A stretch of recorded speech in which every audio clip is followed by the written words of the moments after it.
intay ka wareegteen baa waxa la bilaabay in la yiraahdo quraanku waa mawliidku ku yaala ajaa'ib war xagee kaga yaala markaas la bilaabay in aayadihii quraanka la luqun jibaaro oo inta luqunta la soo qabto qaabkii la rabo loo geliyo oo meeshii la rabo loo daliishado war aayade qul bi fadlillahi wa bi rahmatihi fabidhalika falyafrahu umad buhur fadhiya wa wadaad wa imam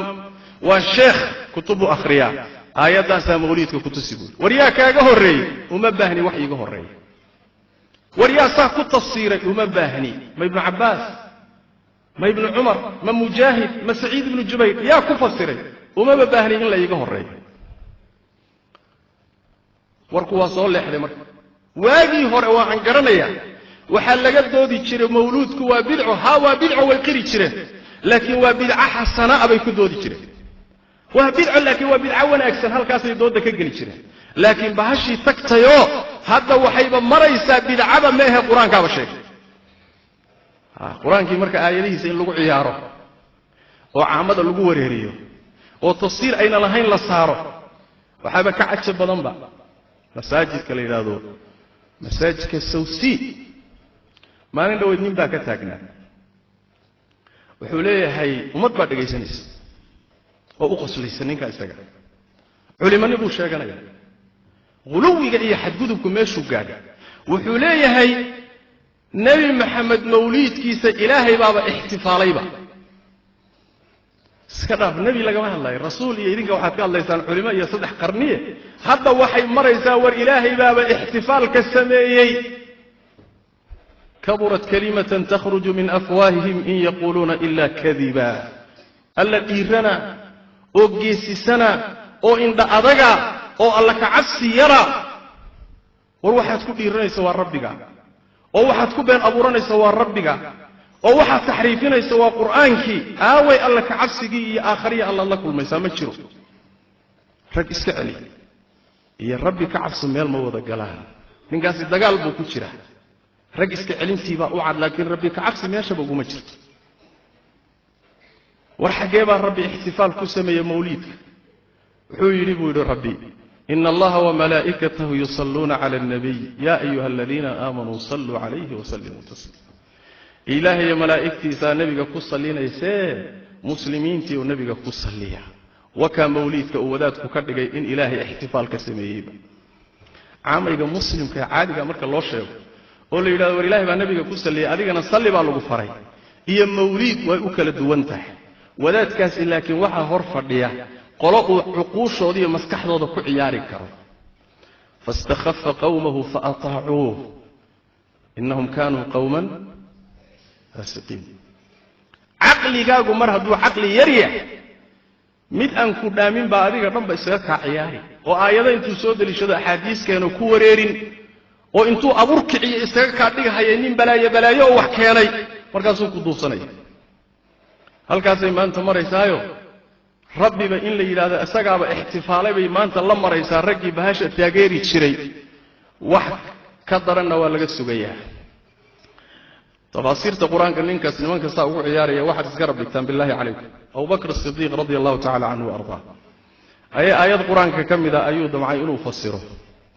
كذب نوا وكل الروا وكإستاء مركز وحوي ضلك إهينا يكوي samada i harayna sate oo korkayga joogaysa waate haddaan ilaahay hadalkiisa ra'yigayga ku fasiro xageen ku noolaan ma dhulkana ii dul qaadan mise samada ii dul qaadan markaan ilaahay kitaabkiisa intaan galo ra'yigayga ku fasiro Abu Bakar ummadda ninkii ugu cilmi badnaa tafsiirka ugu yaqaanay fiqiga ugu yaqaanay xadiiska ugu yaqaanay saaxiibkii nabigeena way salawaatu rabbi wasallam fi hayati laakiin meesha farqiga jira waxa weey jaahil dhiirano indha adag iyo caalim alla ka baqayay labada miisaal bay kala leeyihiin mawliidku bidcabaha ahaade balaayo kalena waa wataa ilaa bidcanimadeeda ku eg laakiin bidcanimadiisa balaayo kale la dheeriyo wax kale wataa waxyaalo wata waxa kamid oo ugu daran waxyaalaha ay qaadqaadahayaan ay akhrinayaan intooda badan carabiga ma fahmaan laakiin haddaad adigoo carabiga fahmaya u fiirsato waxa la qaadqaadayo waa gaalnimo ilaahay kaalmo la weydiistaa la isku ogaa nabigu kaalmo la weydiisanayo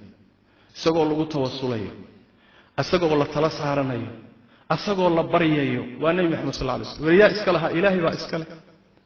asagoo oo qulubi lagu sameeyo leeyahay nabi maxamed quraanku wuxuu sheegay basharka dhoobaa laga abuuray laakiin waxay leeyihiin nuur baa laga abuuray isaga war malaa'igta nuur laga abuuray waxaanay akhrinayaan buu ku yaalaa asagoo ay leeyihiin nabiyada oo dhan baa u tagay nabi maxamed ku tawasulay war xagay ku taalaa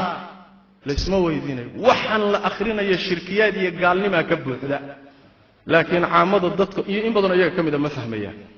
balaayooyinka uu mawliidku xambaarsan yahay kuwa ugu daran bay kamid tahay waxaa kamid ah ihtifaalkani waxaa lagaga daynayaa nasaarada maxaa yeelay nebi dhalashadii cid isu imaad samaysay oo weynaysay waa nasaaro waa kristanka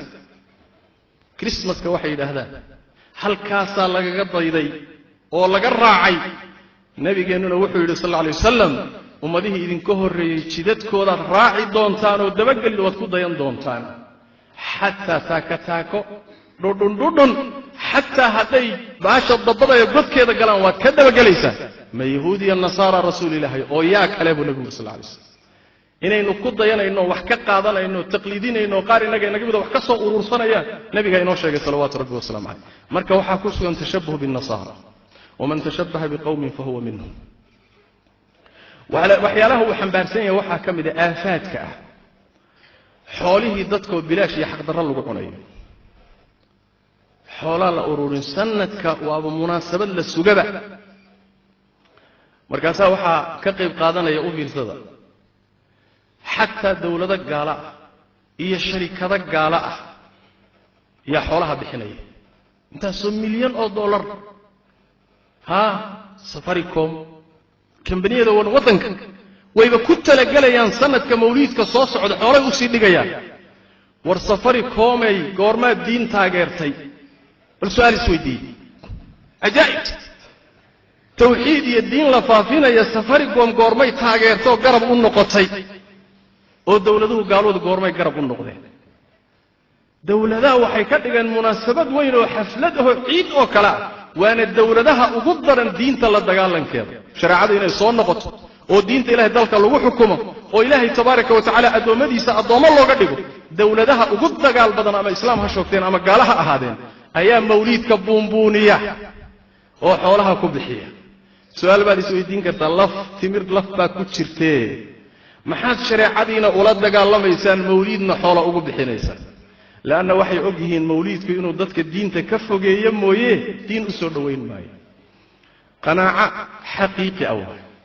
xoolahan la ururinayo marka waa xoolo baatil ah cunidooduna waa xaaraan waxaa kaaga daran intaa hadday ku ekaan lahayd wayba roonaan lahayde ayaydeen maxaad ku ogayd buuhi indhala'aan dad cunimay ku darsatay balaayay ku darsatay waxay ku darsatay xoolahan la ururinayo waxaa lagu ururinayaa nebi maxamed magiciisa salawaatu rabbi wasalaamu calayh waxaa lagu ururinayaa nebi maxamed mawliidkiisii rasuulka xoolihiisii keena habraha faraqoodaa laga soo furayaa war nebi maxamed habraha faraqooda wax kama furan jirin sadaqadana isagoo nool ma cuni jirin zakadana isagii ehelkiisa xaaraan bay ka ahayd maxay tahay eedab darrada intaa leeg inaad nebiga magiciisa xaqdarro u isticmaashaan oo baatil u isticmaashaan nabigaa la jecel yahay waana la xumaynaya war nabiga haddaad jeceshihin raaca intaasoo munkaraad iyo aafaad wakhtigaan saamaxaynine baa mawliid ku jira mawliid intaasoo aafaad iyo mukhaalafaad sharciga ku jira